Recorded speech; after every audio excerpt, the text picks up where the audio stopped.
Good evening, I'm Casey Nolan. Since the beginning of Stay Tuned, one of our main goals here is to have you do a lot of the driving on this show. We've asked you for your ideas and your insights on social media, and the one thing you have told us you want to talk about more than anything is what we are talking about tonight. So let's do it.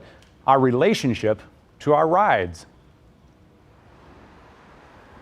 Americans made more than 10 billion trips by bus, train, and trolley last year, and many would agree that the ability to get around quickly and easily is a good thing.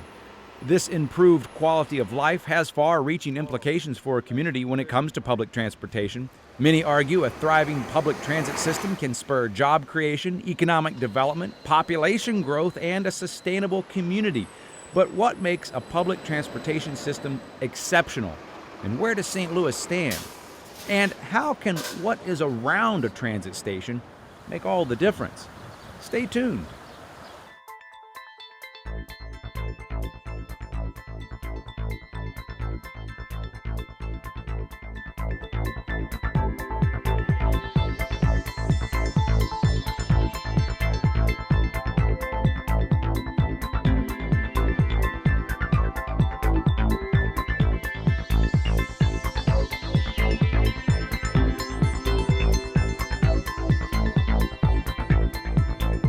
Not only did you tell us you want to talk about it, you told us what specifically you wanted to talk about, so much so that tonight's topic will not just be one night, but two nights. We're going to talk about this week and next week. Tonight we are focusing on public transportation, trains, trolleys, and the like. That's tonight's focus. And to help us get started with the conversation from the St. Louis Post-Dispatch is Ken Lizer. The blog and column is along for the ride. And I guess I first want to just ask you if I can, let me do a really bad play on words here. Okay. This topic on the surface, transportation, may seem a little pedestrian.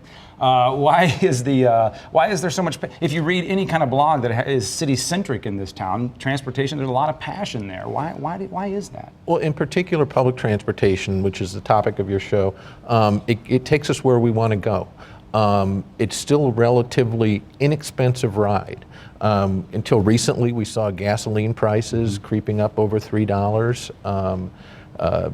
Cars are expensive. We're seeing a growing acceptance, particularly public transportation. And one of the groups that we're seeing some of the most rapid growth is in our millennials. Maybe we can talk about that a little later. Well, and kind of jumping off of that, you're seeing that growth there. What other trends? You've been doing this kind of reporting for 14 years now. What kind of evolution have you seen on this topic?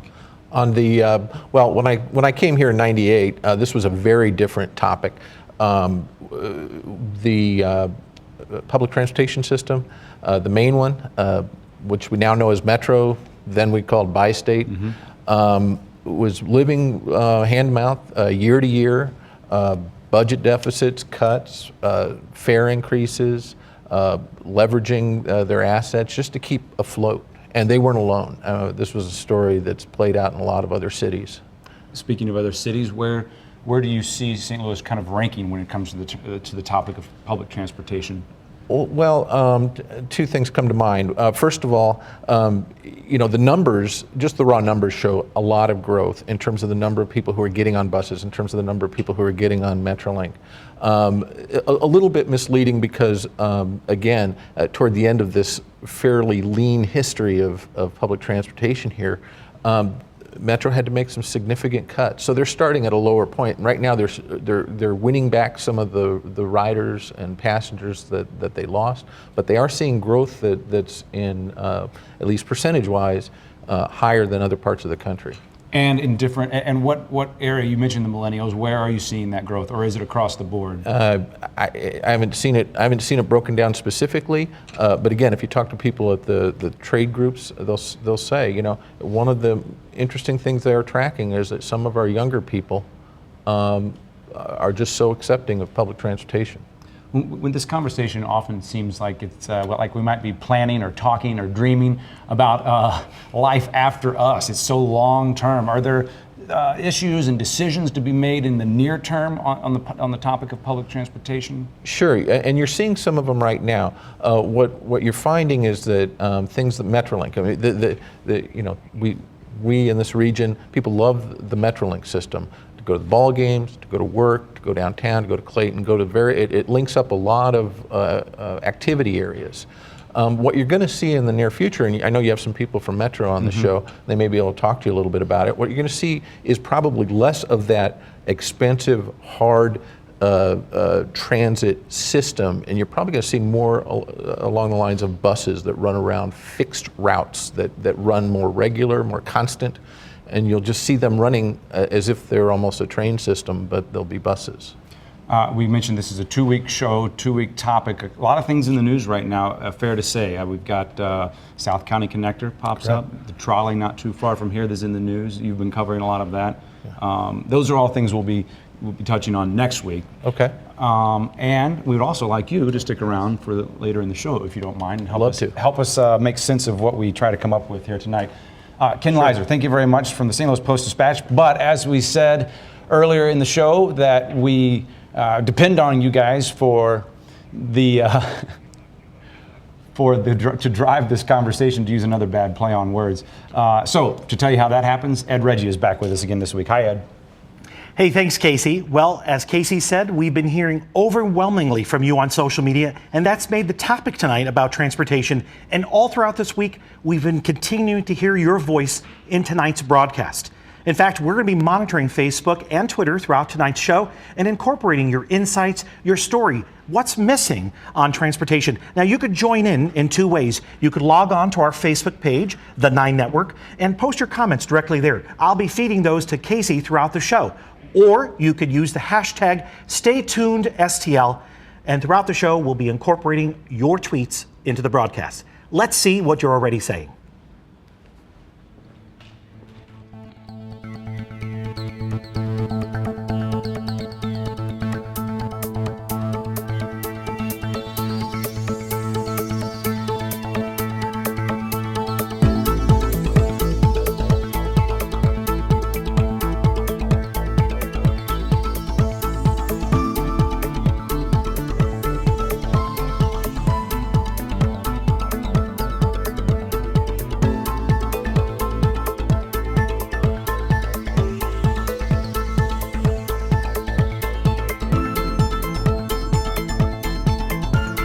All right, let's talk about who is using our transportation system and why. Let me do some introductions at our first table here tonight.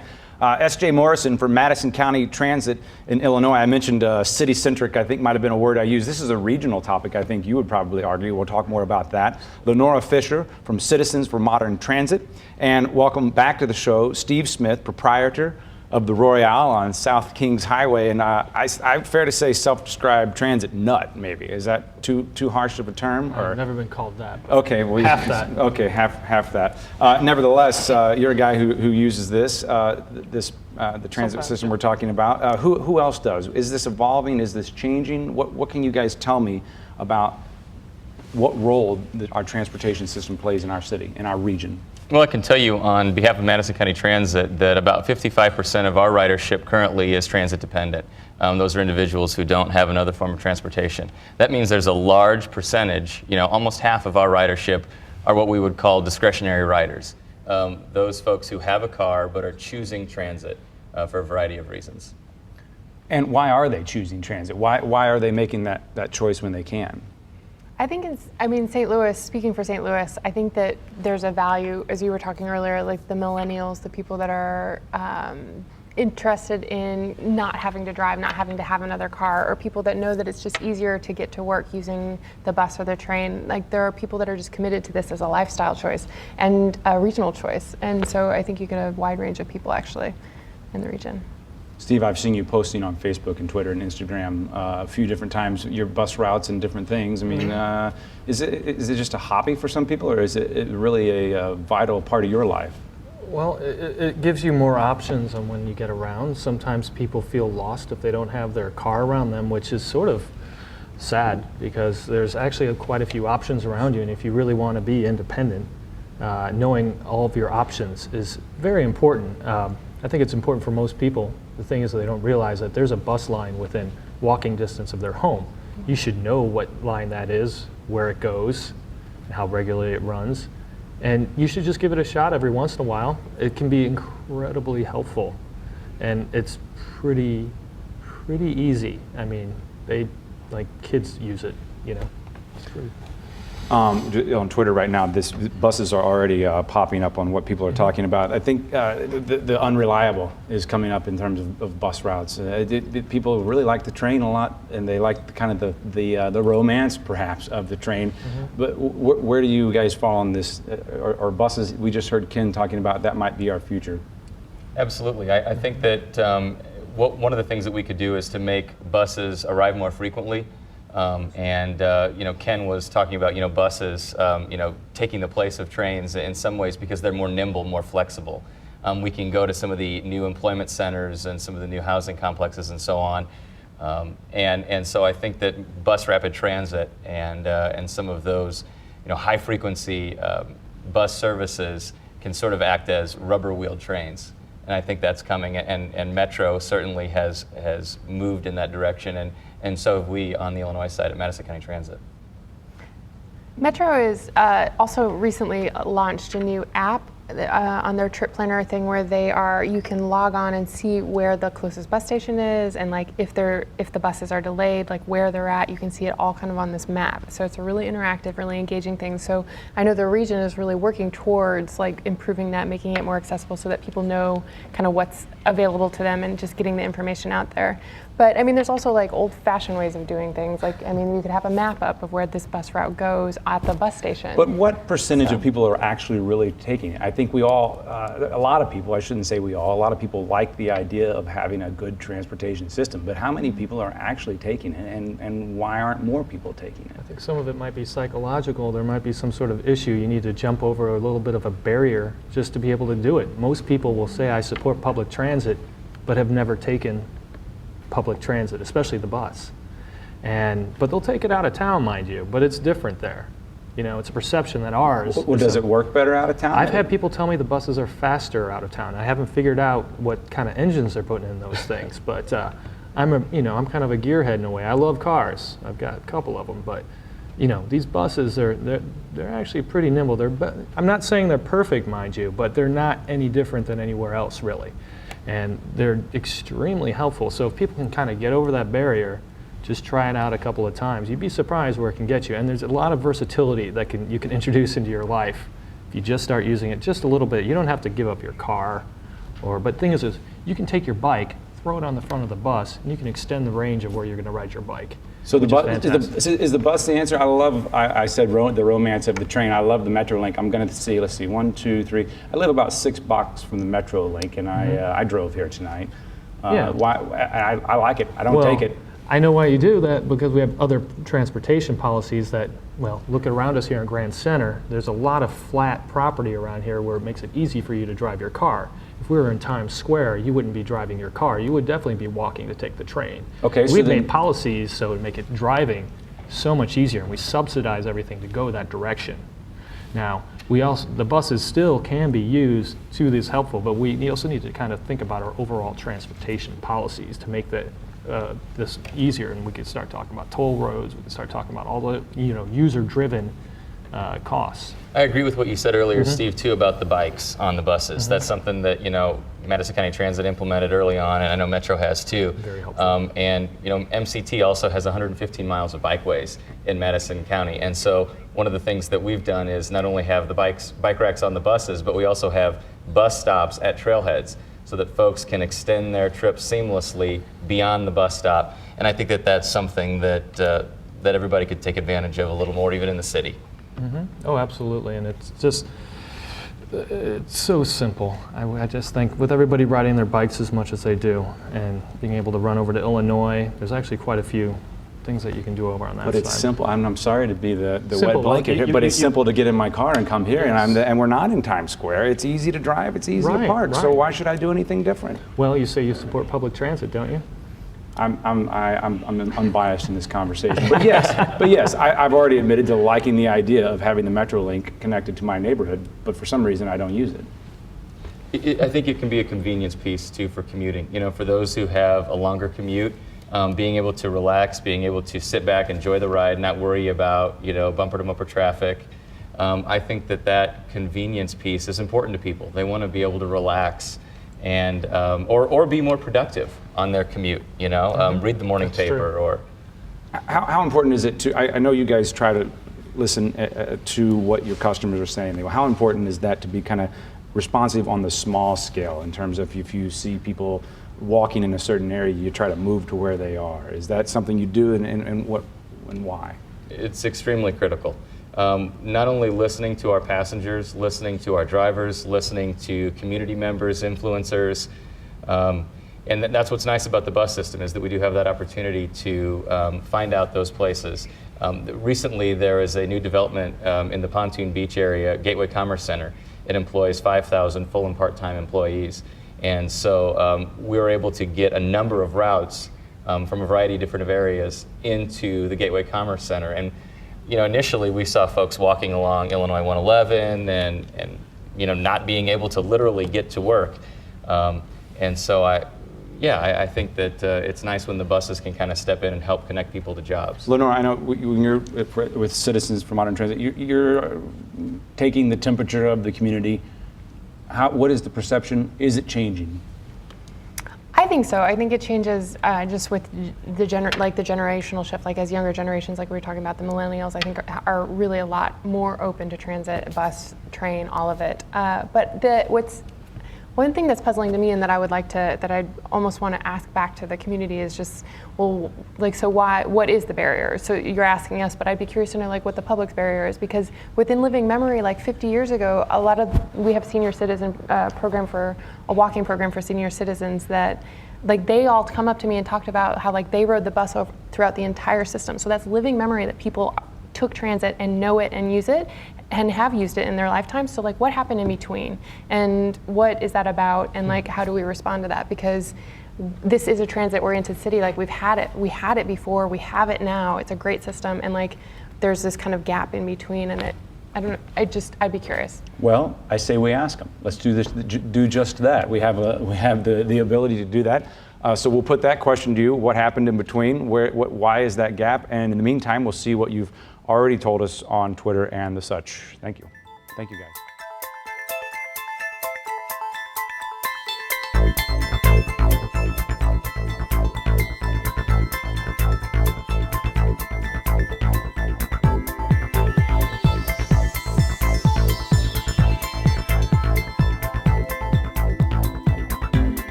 Before we get into much of a circle talking about ourselves here on transportation, let's get outside of the studio, get outside of St. Louis, and go to WNYC senior producer of Transportation Nation, Alex Goldmark.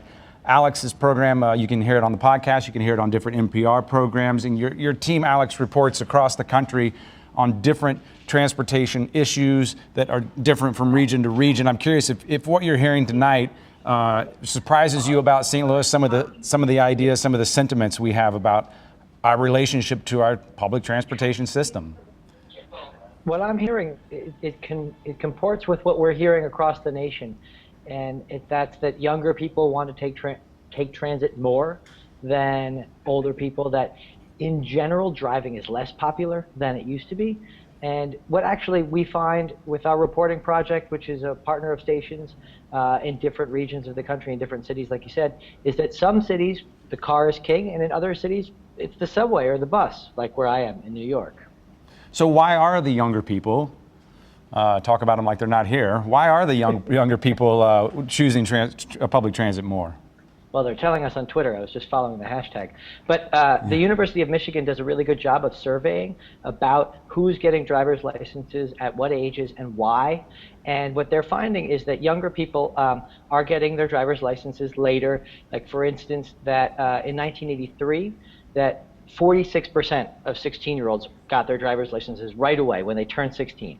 By 2010, that was down to 28%. So, I mean, it's a steep decline in who gets their license right away. And the reason they say, the number one reason, is that they just don't have time. They're too busy.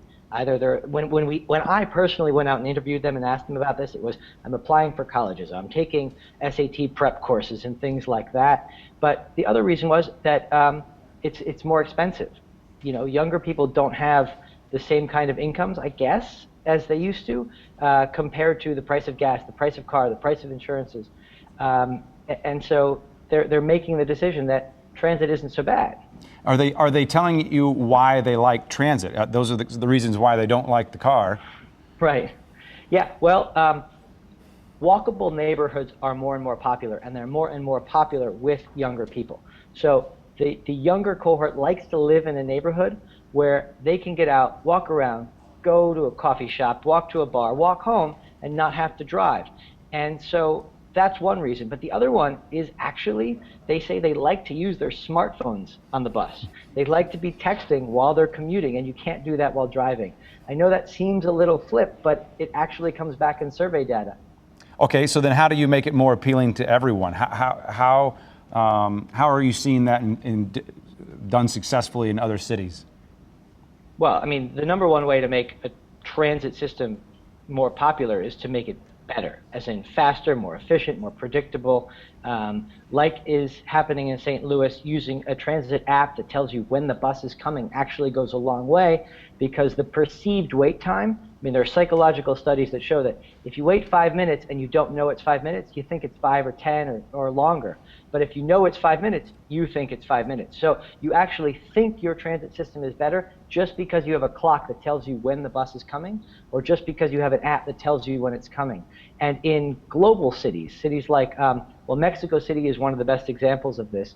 If you make a dedicated lane for buses where people pay before they get on the bus, and then they can just get on and the bus leaves right away, kind of like a subway. They call it a surface subway or bus rapid transit. Mm-hmm. Those buses become so popular that they can run almost every minute, right? Just back to back. It's like a train of buses, and they go faster than cars. They go almost as fast as a subway because they're so efficient, because you can count on them, because they don't get stuck in traffic, because they have their own lane. You don't have to wait for that person in front of you to find the change, and it just works better. And then people ride it. If you build it, they will come. Okay, so let's talk about some of the things we sometimes don't like to talk about, the lines that unfortunately divide us in all aspects of life, race, economics. Do those things play a role in the success or failure of a transit system? Well, so we did a documentary just a little while back called The Back of the Bus, Race and Mass Transit, and sort of transit as an equity issue. And, you know, our view was that the right to get around, it is kind of a civil right. Even going back to the Montgomery bus boycotts of Martin Luther King, people were fighting for this access to mobility. And since the middle of the last century, a lot of transit decisions, a lot of transportation decisions have been made in ways that harm minority communities. So if you're building a highway, well, cities tended to choose a place to build the highway where the land was cheaper. And sadly, that ends up being in the poorer neighborhoods, which sadly end up having disproportionate numbers of Black and Latino and people of color living there. So a lot of times the highway gets built through the poorer neighborhood. Other times in cities like Atlanta or in Washington, D.C., they would build the subways as a way to get people to downtown and out of downtown, not to move around. And so they, in some cases, like in Washington, D.C., they chose not to put subway stations in certain neighborhoods that actually had wealthier people, because that might connect them to some of the poorer neighborhoods. And so you end up having equity and access issues. I would say, though, that a lot of that is improving, and that the transit agencies of today are much more sensitive to these issues, at least certainly in New York. I mean, I can't think of a more diverse place on the planet than a New York City subway car. We don't have too much time left in this segment, but I want to ask you, is it in the interest of a city to incentivize people or disincentivize people to drive, or incentivize them to take public transportation? If you ask an urban planner today, I would argue that most of them are going to tell you yes, that the city should give people an incentive to take transit and a disincentive to drive. So make parking more expensive, make transit cheaper. make it easier to walk. In New York, we've converted traffic lanes into bike lanes. We've converted traffic lanes into pedestrian plazas, like in Times Square, where now 11% more people walk there. Pollution is down 40 to 60% in the plazas that we turned over from cars to people, and way fewer people are getting hit. 63% of people, 63% fewer people are getting hit by cars, where we've taken a lane of traffic away from driving and given it over to pedestrians. Alex, the show is at least 63% better because you were here. We thank you for your time and your insights, and good luck on the rest of your work at Transportation Nation. Alex Goldmark, WNYC, thank you for your time. Senior producer there. Now we turn to our producer, Margie Enright, who will try to demystify something called TOD. When you talk about transit, chances are you'll hear the acronym TOD. So there's no single definition of TOD, and part of the challenge is that these things have kind of become ubiquitous. I mean, people use them, misuse them, abuse it. TOD, or transit-oriented development, is exactly what it sounds like. Developments, including housing, retail, or commercial, that are near transit. Last week, Mayor Slay announced that the city's Affordable Housing Commission would dedicate $1 million to help fund housing projects near train stations and bus lines, emphasizing the importance of transit for upward mobility in low-income communities. Some individuals have to get a ride to the transportation that will ultimately carry them there. So the fewest steps that's possible for someone to access the transportation, the better off it is for that individual and the families who support them. We've had individuals who have told their testimonies about how they ride the bus maybe 3 hours a day, getting to work, dropping children off, and then trying to connect up to a second bus, which then will get you somewhere near where you work. And the intersection of transit and the development surrounding it has obvious implications across the region. Included in the 2013 St. Louis Development Corporation annual report, there are several multi-million-dollar projects in the Central Corridor within walking distance of Metrolink. But some say TOD is not that simple. That there's a difference between strategically orienting development around transit and simply developing near transit. So you'll see numbers that say so much development has occurred along the line. That's not transit-oriented development. So what you're really talking about, what you're really looking for, are apartments, offices, buildings, literally within 500 feet of a transit stop. I mean, that's where this needs to happen. And instead, here a lot of times we build parking garages next to transit stops. We build just regular apartments with 2 or 3 parking spaces per unit, next to transit stops. Those are transit-adjacent developments. That's not the same thing. We're doing everything we've been doing. It just happens to be next to a bus stop or happens to be next to a train station. And while converting all the talk about TOD in STL into action has been slow, many are now asking the question, what's next?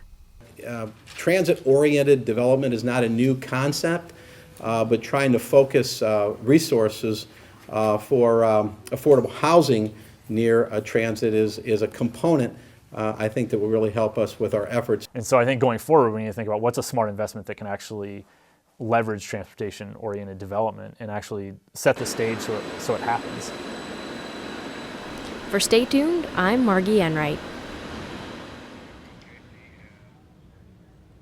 Okay, welcome back inside the studio to talk just about more of what Margie just kind of set up for us right there. Urban planning and development as it relates to transportation. And let me do some introductions first. Jay Swoboda, welcome back to the show. Jay, we appreciate you being here, real estate developer.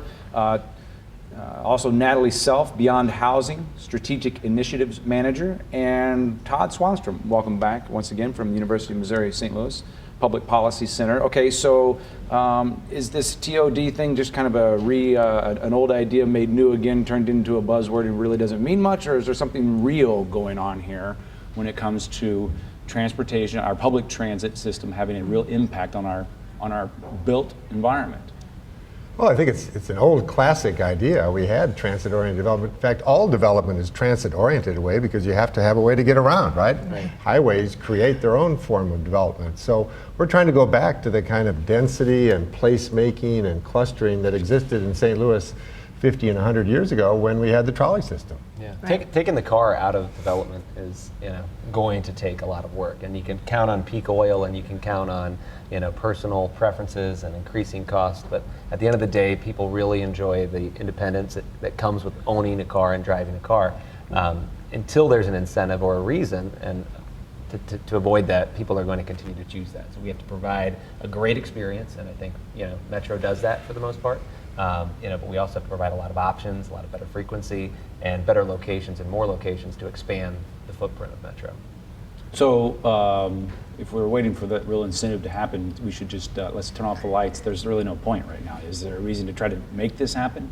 Well, one of the things that's interesting is that there are places in the region where people really do rely on transit. So we work in the Normandy School District. It's a primarily underserved areas, and folks really are relying on Metrolink and buses. And when we started to have the TOD conversation with them, Todd knows because he was a part of it, it had to look a little bit different than the TOD conversations that we may have as people that are familiar with transit-oriented development on the East Coast and the West Coast. So a lot of people see it as purely a utilitarian tool. And so then the question was, well, why would I want to live close to it? When we just assumed that housing and a variety of mixed use, is a piece of it. So we really then had to look at, okay, if we're going to talk about transit-oriented development, let's talk about transit as a piece of a much larger place and a much larger neighborhood. So there are people in the region that are using it. We just need to shift the conversation a little bit about what we can put around it and how we can make that work, I think. I think what's so interesting about doing TOD in a more disadvantaged community is it can really be an anti-poverty strategy. If you can have a family that has to have 2 cars to get to work and they can dispense with 1 car, they can save about $8,000 a year. That's how much it costs just to own a basic car. So that is a real anti-poverty strategy. Not only that, but you get all sorts of other benefits. You get reduced traffic congestion, right? So all the people who ride cars ought to give everybody who moves into a TOD like 10 cents every day, right? Because it's saving them a little bit of time. It leads to cleaner air. It reduces development costs. I'm sure you can talk about that. If you can dispense with a few parking spots, that's a big deal to a developer, right? Yeah, we've recently passed an ordinance in the city that the Vanguard Committee kind of led the way on, but essentially to eliminate the requirement that you have a 1-for-1 parking space per unit. So if you can provide bike parking, you can reduce your parking requirements. So that was a zoning change that the mayor got behind. Planning zoning was supported. So we've started to move toward incentivizing development because we realized that having 500 parking spots for 500 apartments didn't make sense. Now there's only a couple spots in downtown St. Louis, which is where I do my work with Spinnaker St. Louis, and it's the 8th and Pine station and the 6th and Washington station. Within 500 feet of there are thousands of office buildings, there's hundreds of apartments, if not thousands of apartments, and there's retail. So from a development perspective, those are 2 really vibrant spots where there's mixed uses going on, people living, working, playing, doing things.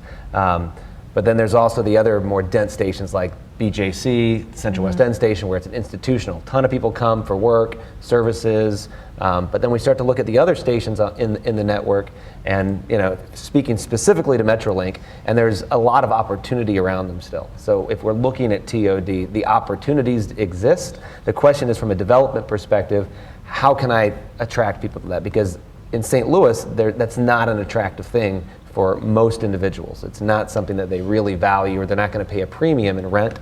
They're not going to pay a premium in retail, lease. So what's the benefit? And we have some development tools that we're starting to experiment with, because one of the things that the video just talked about is how do we make housing affordable, right, around transit-oriented development. So Beyond Housing works with a partner organization. It's our 20-for-1 community land trust. And the way that a land trust works is that they purchase the land under the building. And so that allows us, in the plan around the Rock Road to have some affordable housing for students at UMSL, but then also for seniors who are aging and can't age in their home and maybe don't want to have a car. So then they can use the Metrolink. So we're starting to experiment with some tools that can make it affordable and can, draw folks in that really want to use transit but aren't that millennial age necessarily. I think in St. Louis, I say the word density is a 4-letter word, right? We like to live and spread out with lots of greenery around us, and surely a lot of us like that. But if you say, do you like walkability? Do you like to be able to get up in the morning and walk out and go to a cafe and have a cup of coffee with your friend? Do you like to be able to see a movie without getting in your car? Would you like to do? And the answer is yes. So this idea of placemaking and mixing uses and density, we have to get used to it. The problem in St. Louis is land is cheap. And we are on this flat plain, and you can develop in any direction. Most cities have a desert or a mountain or an ocean or something that blocks it and pushes the development back toward the center. Eventually, we're going to get there. I think the suburban frontier is going to end someday. It's going to slowly. We're seeing with gas prices and other things. We're seeing that people are going to have to be more mindful because it's not transportation. The real topic today, Casey, should not be transportation. It should be accessibility. The purpose of transportation is to access things. We don't want to just move people around from point A to point B. We want people to have access to the things that make for a quality life. And this is clearly the direction to go in the future. Well, we're all talking about this urban utopia. I'm guessing every one of us drove here tonight. What you said, what's the benefit? What is the benefit? Well, the benefit is that when I want to, I can catch the 820 73 at Sydney and 12th, and I can take it down to this convention center, the Civic Center Metrolink, catch the train just as it's arriving, hopefully, and then take it 3 stops to 8th and Pine, walk to my office. 17 minutes later, I'm at my office. It would have taken me 10 to 12 minutes to drive.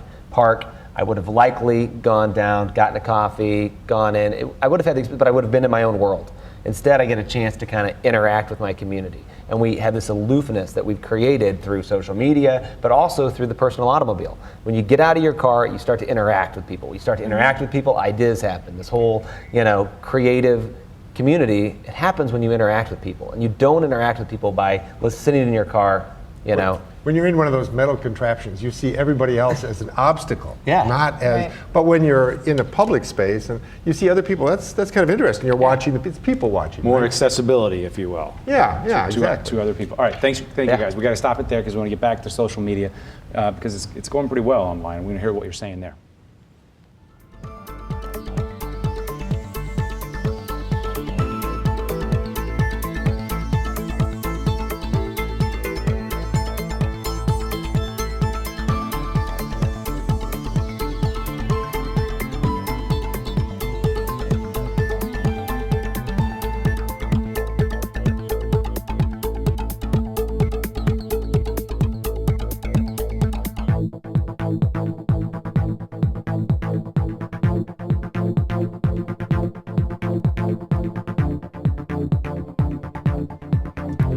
Okay, let's go back to the Google Hangout, this time to Astrid Glenn with the Transportation Planning and Resource Group. Astrid, I want to jump right in. You were here recently in St. Louis on a panel having very similar discussions, and we heard a lot of high-minded ideas right there, and I'm not taking anything away from any of what the people are dreaming about, but how do you pay for that? How do you get people to pay for that?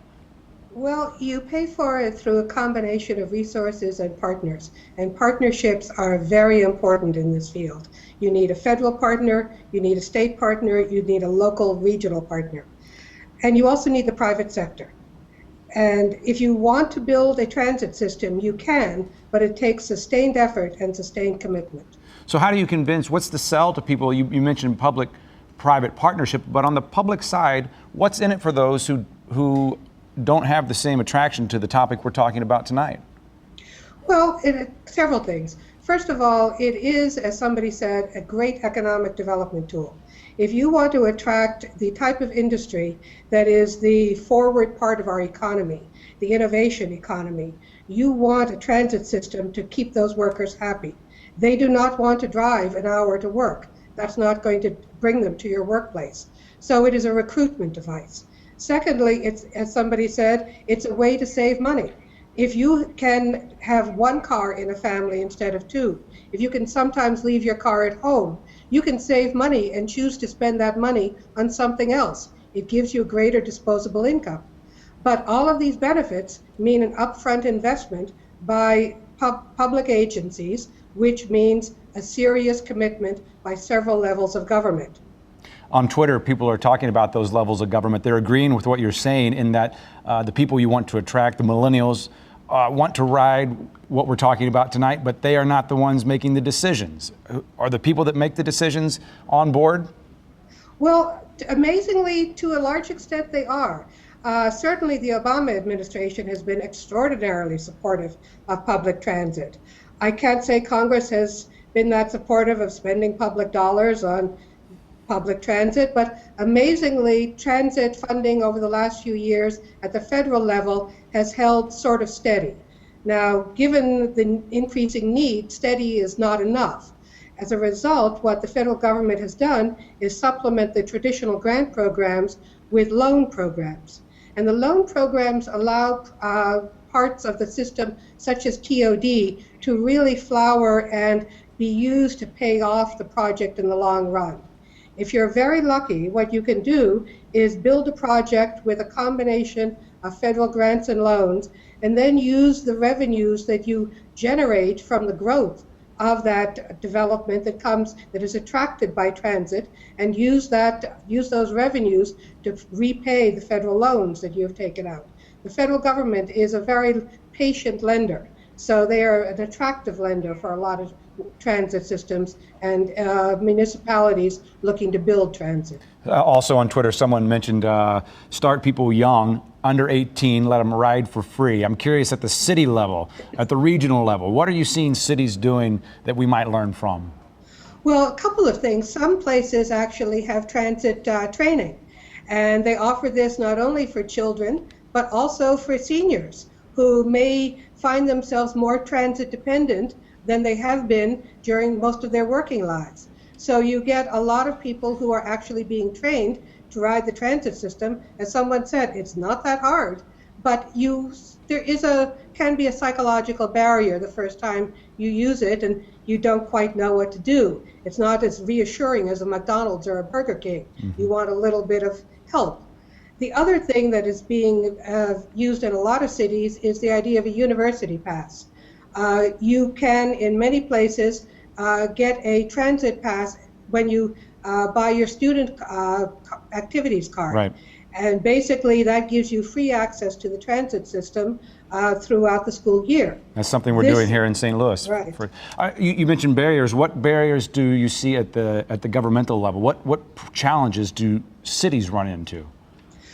Couple of barriers. One is the fact, of course, that when the primary funding mechanism has to be at the city level, the city may have not only the myriad of needs that every city faces, but a limit on the way it can raise funds.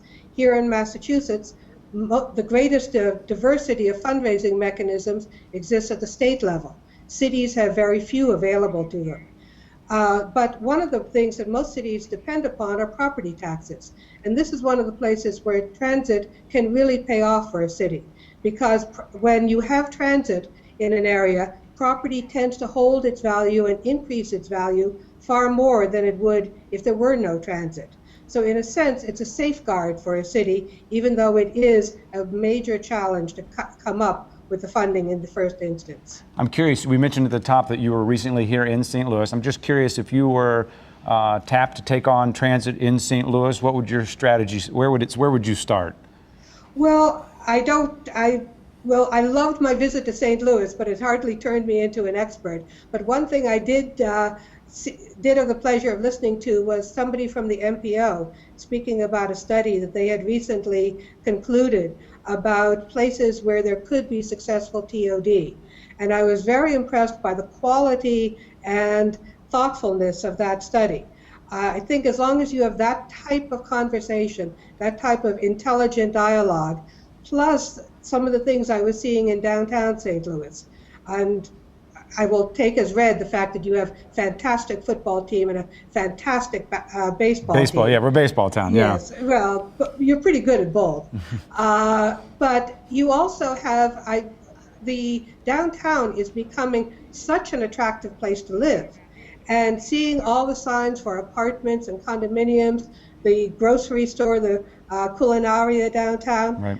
That is the beginning of a real transit community. And it's wonderful. Astrid Glenn, thank you so much for your time from the Transportation Planning and Resource Group in Massachusetts, as you mentioned. Thanks for your time tonight. We appreciate it. Thank you. My pleasure. Let's get back to social media. You're doing a great job.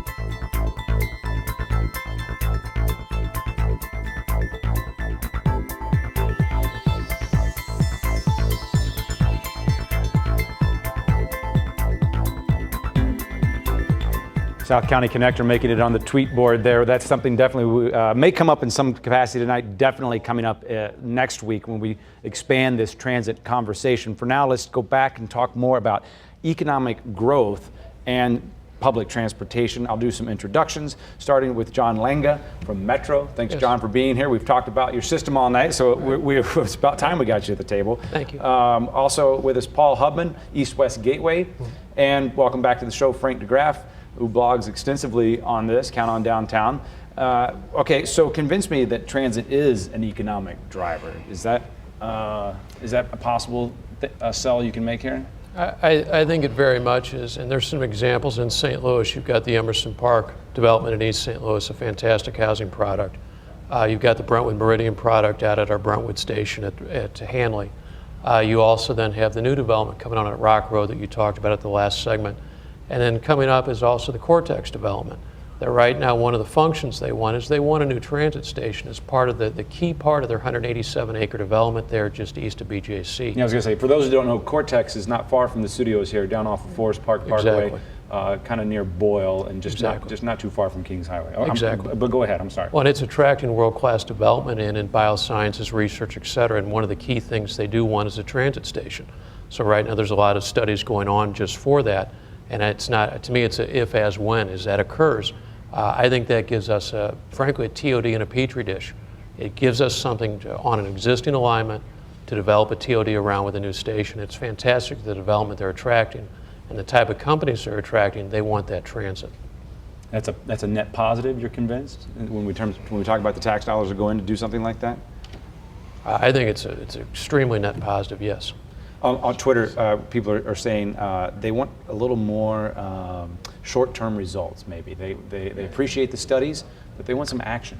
Well, I think there are some things. I mean, as far as development occurring, you need probably three things to make a good TOD. You need a large tract of land that's unencumbered. You need a developer with staying power that can carry a project through multi-phases. And then you need a piece of property in a part of town that there's a market for it. If you have all three of those, you've got a very good shot of putting a good TOD together. So, I'm sorry, go ahead. No, that's okay. Well, we're talking about the economic impact. Is it going to attract? We've heard this earlier in the show. So I think that as an economic driver, I think transportation is an economic driver. Access to land, transit is a component of that. You know, if you go back and look at the 1903 trolley lines or streetcar map of St. Louis, it was hard to be further than 2 blocks from transit. But if you look at when the neighborhoods actually developed, a huge portion of that was after that. So the network was already in place, and then the neighborhoods grew up around it. So as an economic driver, as an ingredient, a key ingredient, then yes, absolutely. And in a little more indirect way, it's also it attracts young people. Young people don't use public transport because they need it or because they're dependent on it. They use it because they choose to use it. They want to use it. So if you have a world-class public transportation system, you will attract world-class young people and a great workforce, and that's exactly what global companies are looking for nowadays. Speaking of choices, on Twitter, folks are telling us we made our choice, 50 years ago or so. We went with the car. We've talked about that gap earlier in the show tonight. You talked about just not too far from a trolley stop in 1903. Is it too far gone to redirect? Should we just focus on making the car experience better? I don't know if it's too far gone or not, but by way of example, since 2011, there's been development within half a mile of our 37 stations throughout the region that's either under construction, committed, or completed, that equals out to $1.6 billion in brand new investment in less than about 2.5 years. So whether or not we're too far gone for the car or mass transit, I don't know that answer, but certainly the market is responding to the areas near the mass transit line. Yeah, I don't think we can be romantic about pre-car, pre-auto. I think the car is here to stay, and I think our development patterns, post-war certainly reflect that. I think what it does is it alters the strategy of transit serving those areas. It's more diffuse, it's not dense, and so you're looking at people that are, it's not a one-ride seat. You're driving to a station, someone's dropping you off, or you have connections that you then have to make to get to work or wherever you're going. And the pattern is reversed. You see people moving back to the urban cores, so the density is increasing. You see that worldwide. Actually, every month, 1 million people move from rural areas into cities. And in 1950, there were 30% of the people lived in urban cities. In 2050, that's going to be 70%. That's going to be more people than live on Earth right now. So all cities will be growing. They will become denser, which means we can go back to more public transport. Also, speaking of the future, we talked about the millennials more than a few times tonight. Something else that they like to talk about is the environment. Is there an environmental component we're missing here tonight? That's what we're hearing on the Twitter. I think that's a key component, and the millennials are, I mean, right in front of us, it's changing. And their consumer behavior patterns. I mean, 10 years ago, the demographic of 18 to 24 drove 10,300 miles on an average. That's down to 7,900 miles on an average. That's a huge drop in 10 years. 10 years ago, that same demographic, 64% of those folks routinely drove. That's down to 46% for 18 and unders. And finally, for folks 18 to 24 years old, 2 years ago, 46% would rather have internet access than a car. That's a whole nother type of mindset, whole nother type of consumer pattern. And back to the sustainability, I think it's a key component of it. All right, we'll leave it there for right now because we want to get back to social media because that's where we're getting a lot of tonight's conversation.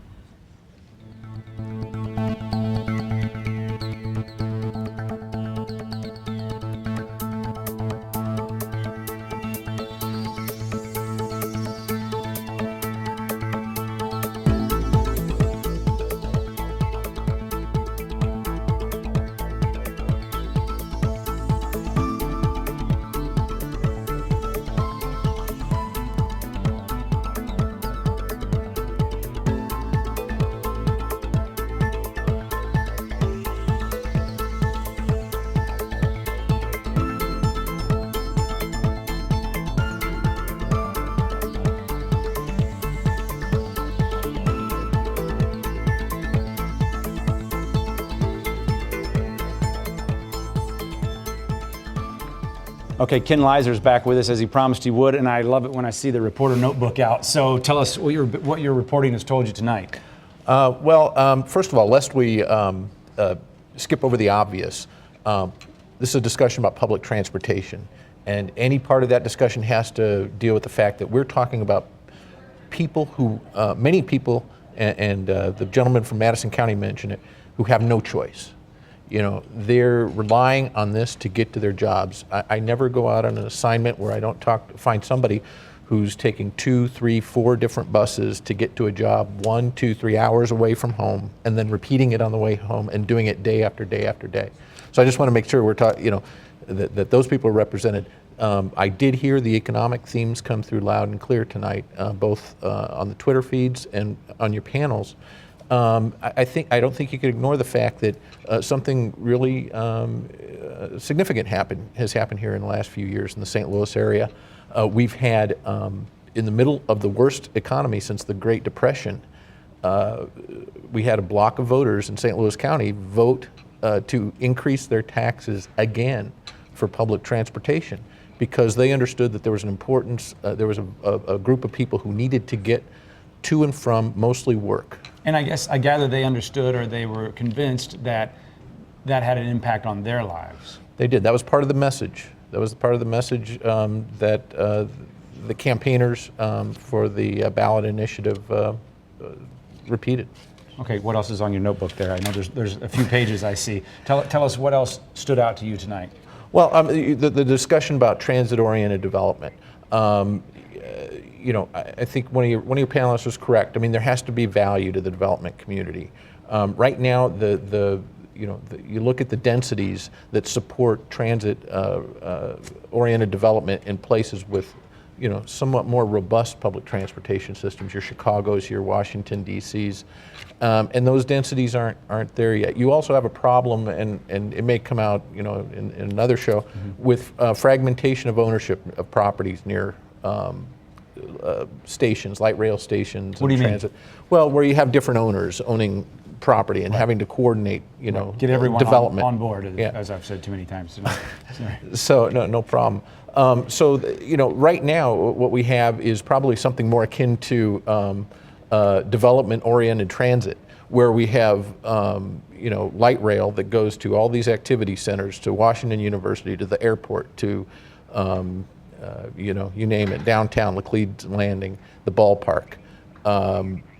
Similar with the buses, they're taking great care to create more or less a hub and spoke system, kind of like what we have in our airports, where buses feed these activity centers and connect major activity areas, and so that's the pattern. You talked about you kind of mentioned it earlier about the buses being the future for Metro. Do you see other things happening? We've heard bikes tonight. Do you see those kind of things? Because it's a lot harder to build more rail than it is to maybe connect to that rail. Right. I mean, one of the things that that you're seeing also, you're seeing groups like TrailNet. You're seeing groups that the bicycle community who are trying to tie into the transit network. And the one you asked earlier about trends, one of the biggest trends I see is I rarely take Metrolink anymore without seeing 2 or 3 people get on with a bicycle. I never saw that 15 years ago.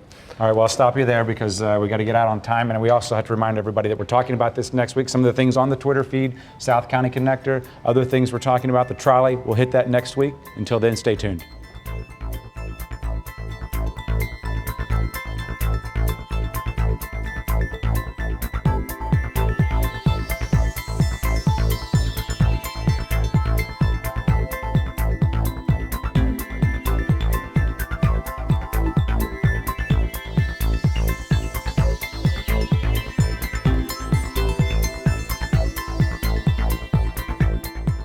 Well, Steve, thank you for sticking with us online. Steve's talking about I'll just make a confession. Don't worry, we have a boom since the last time you've been here.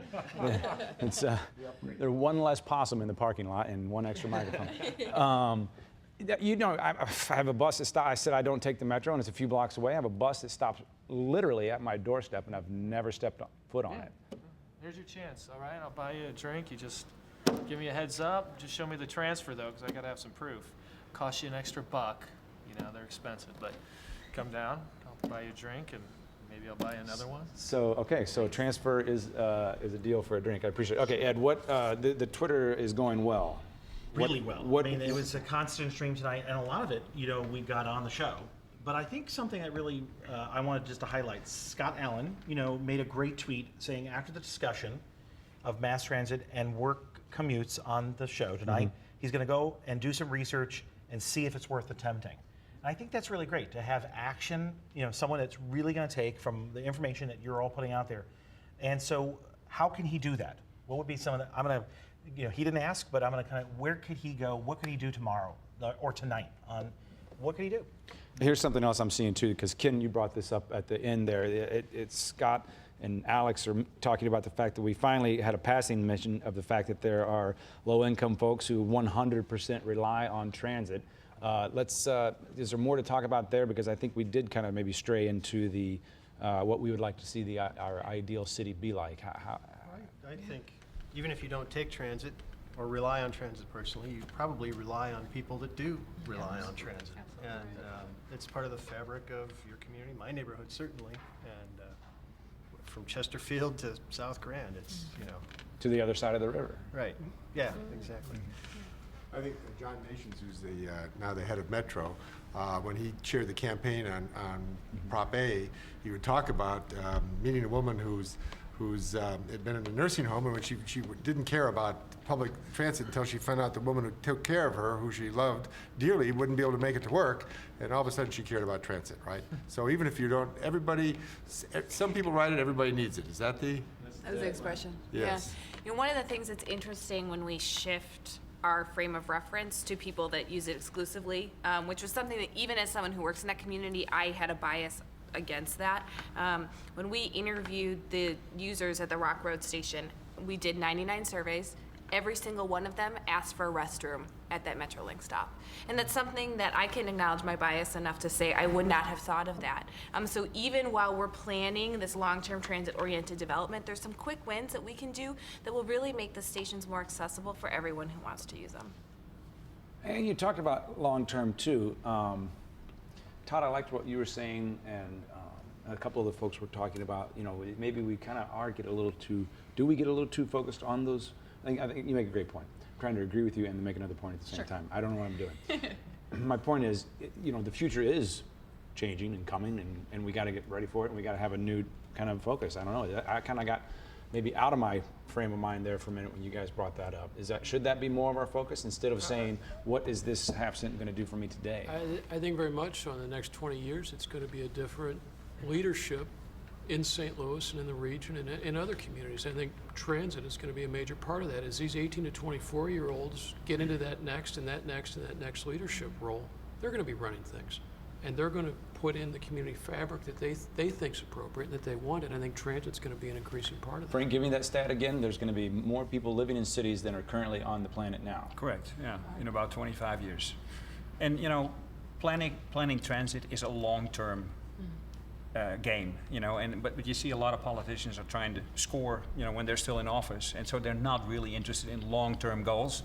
But we really need to make that mind shift, because it's incredibly important that we're going to start work on it now, because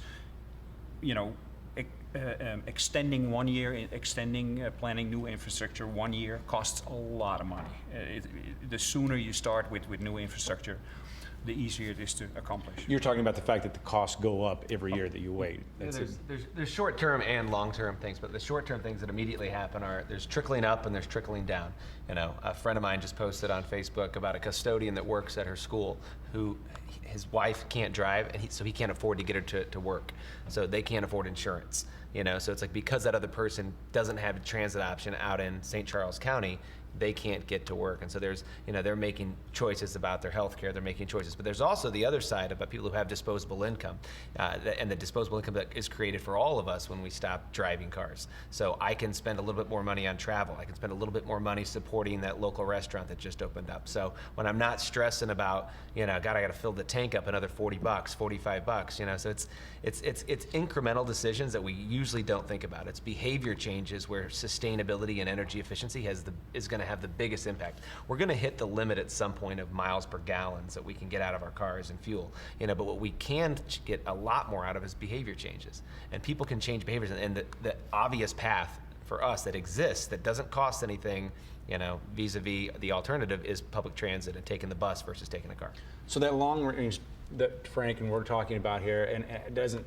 I don't think we look at our politicians and think they're thinking too much long range, as Frank pointed out. They are very interested in their own survival. Who should be taking the lead on this then? In terms of I'm just curious if there's a role that the average citizen should be playing that we're not. Well, I think in the short term, the thing to do is to get on the system, like ride your bus, get on the train when you can. Anytime you have the opportunity not to drive, take it, even if it takes a little bit longer. Get out there and explore. That's what you can do now, because ridership drives everything else. And then the people that are advocating for it, doing it, have numbers and stats that say St. Louis wants transit. In 2010 we passed the Proposition A sales tax in the county that has brought service levels to where they're at now. But if we want to go further, we've got to get state funding. We've got to do a whole bunch of stuff like that. But all of that takes us saying this is important. It takes getting involved with CMT, who's advocating on these things, writing the system, start paying attention, follow us on Facebook, Twitter, things like that, because that's what it's going to take, and it won't be done if we don't demand it. We have to be involved, and there are ways to do that. And our funding per capita is pennies compared to. Yeah, we're 47th in the nation in this state, in the entire country, for funding transit. So we have a great system that our region supports, but if we want to expand it, it's going to take state funding, and so it's going to be a bigger push that requires all of us. And adding to what you were saying too about getting involved, just attending public meetings. East West Gateway, Metro, MCT, we all have these public meetings where we're looking for input, we're looking for ideas of where the routes should go and schedule information and so on. And I think we just want people to come and tell us. We're looking for that information. So just getting involved by attending public meetings, I think, is a huge piece as well. And I think if the people want it, the politicians will come around.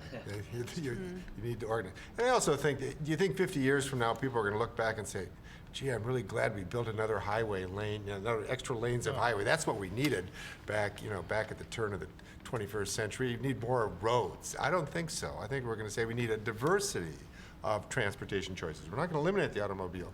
We're going to have more choice. That's what we're looking for. You know, go ahead, I'm sorry. Just also in terms of kind of circumventing the electoral cycle, you know, institutional partnerships bring a lot of inertia and support, long-term support, whether that's district formation, UMSL, WashU, that brings real staying power and attention. So.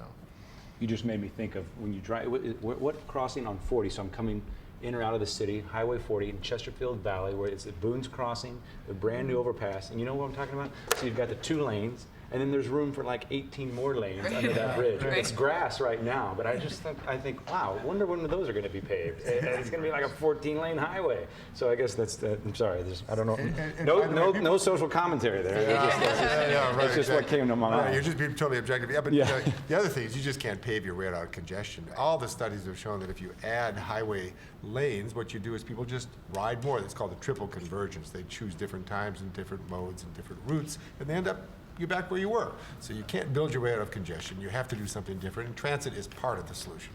One of the things that was coming through from some of your Twitter followers or participants was that people want to feel safe on the system too. They want transit stations and bus stops that are lighted at night. They want to feel secure. They want to feel safe out there. That's been a recurring theme over time. The other thing that a couple of you touched on was, you know, this is and it's something that I think it was a paradigm shift in 2010 with the Proposition A that you're talking about, was the idea of shared sacrifice. I mean, buses, Metrolink, the fare box doesn't come close to covering the cost of a ride. And that's always been the thing that people have battered these transit agencies over with for a long time. You know, it covers what, 20 cents on the dollar, right? 22 cents. 22 cents on the dollar. 20 cents is about the national average, so you're right there. But I mean, all of a sudden you had people saying, okay, it's worth it, you know, collectively as a group to help make up some of that difference. But the same goes for highways. Highways don't pay for themselves. Since 1950, about 50% of all highway building and maintenance comes out of the general fund. You know, highways don't pay for themselves. And we'll need to talk about this next week too, but we're not maintaining them as we used to. We don't have money to maintain them even. I think 1/3 of Missouri's bridges are obsolete, and 1/3 are going to be obsolete in 10 years, and we're not doing anything to fix them. And we pay for it with a gas tax, which is... maybe moved it more towards a toll system, so it'd be user funded, where the people who are actually using it, not. I mean, I'm not necessarily using all those things, but if I did, sure, I'll pay for it, but why should your average citizen have to pay for that? Last thing that popped in my head when you said the safety issue, maybe is that even if it's just psychological safety, is that a density issue as well? If you didn't feel like you were the only one riding it at night or something to that effect. Well, I mean, you know, the safety issue is big because 35,000 people die on our highway system in the United States, right? Every year. That's a substantial cost. Yeah, I was talking about the train or the bus. No, but you're right. There are safety issues otherwise too. No, it's very important to have a sense of safety, and I think that's something we have to be extremely attentive to because, you know, people have to feel safe on the system. Yeah, that's Alex mentioned that on the Hangout. I was talking to him before the show. He said in New York they've officially stopped calling them car accidents, and they are now car crashes, things that they can be prevented. A whole other way of thinking there as well.